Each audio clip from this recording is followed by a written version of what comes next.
Taste the Daily. பாகிஸ்தானுடன் போர் பதற்றம் நிலவி வரும் சூழலில் நாடு முழுவதும் நாளை போர் ஒத்திகை நடத்தப்படும் என மத்திய உள்துறை அமைச்சகம் அறிவித்துள்ளது. இது தொடர்பாக மாநில அரசுகளுக்கு அவசர சுற்றறிக்கை அனுப்பப்பட்டுள்ளது.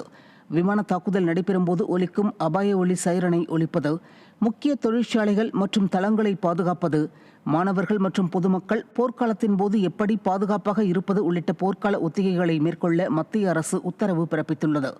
மீட்பு திட்டங்கள் தொடர்பான ஒத்திகை மேற்கொள்ளப்பட வேண்டும் என்றும் மத்திய அரசு அறிவுறுத்தியுள்ளது. மேலும் திடீர் தாக்குதல் தொடங்கினால் மக்கள் தங்களை பாதுகாத்துக் கொள்வது எப்படி என்பது குறித்தும் அன்றைய தினம் ஒத்திகை நடைபெற உள்ளது. காஞ்சிபுரம் மாவட்டம் ஸ்ரீபெரும்புதூர் அடுத்த போந்தூர் பகுதியில் புதிதாக டாஸ்மாக் மதுக்கடையை திறப்பதற்கு எதிர்ப்பு தெரிவித்து அப்பகுதி மக்கள் மாவட்ட ஆட்சியரிடம் மனு அளித்தனர். போந்தூர் ஊராட்சி பகுதியில் ஏற்கனவே 2 டாஸ்மாக் கடைகள் இயங்கி வரும் சூழ்நிலையில் நெடுஞ்சாலையொட்டி 3வது ஒரு டாஸ்மாக் கடையை திறக்க மாவட்ட நிர்வாகம் அனுமதி அளித்துள்ளதாக கூறப்படுகிறது.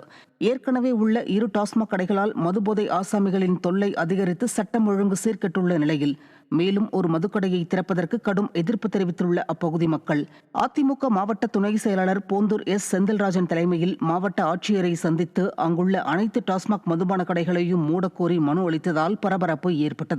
இவர்களுடன் திமுக கூட்டணியில் உள்ள கம்யூனிஸ்ட் கட்சியினரும் மனு அளித்தனர். புதுக்கோட்டை மாவட்டம் ஆலங்குடி அருகே இரு தரப்பினருக்கிடையே ஏற்பட்ட மோதலில் 22 பேர் காயமடைந்தனர். வடகாடு முத்துமாரியம்மன் கோவில் தேரோட்டம் முடிந்து வீடு திரும்பிய இளைஞர்கள் வாகனங்களுக்கு பெட்ரோல் பங்கில் பெட்ரோல் போட்டுக் கொண்டிருந்தனர்.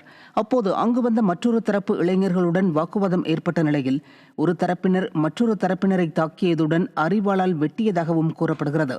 அதனைத் தொடர்ந்து தாக்குதல் நடத்தியதாக கூறப்படும் மக்கள் வசிக்கும் பகுதியில் ஒரு வீடு மற்றும் இருசக்கர வாகனம் தீயிட்டு கொளுத்தப்பட்டதால் மேலும் பதற்றம் அதிகரித்தது. இரு தரப்பினரும் கற்களை வீசியும் கம்பு, அரிவாள் உள்ளிட்ட ஆயுதங்களாலும் ஒருவரை ஒருவர் தாக்கிக் கொண்டதில் அரசு பேருந்து மற்றும் காவல்துறை வாகனங்களும் அடித்து நொறுக்கப்பட்டது. விடியா ஸ்டாலின் ஆட்சியில் ஏவல் துறை செயலற்று இருப்பதே இதுபோன்ற மோதல்களுக்கு காரணம் என குற்றம் சாட்டப்படுகிறது.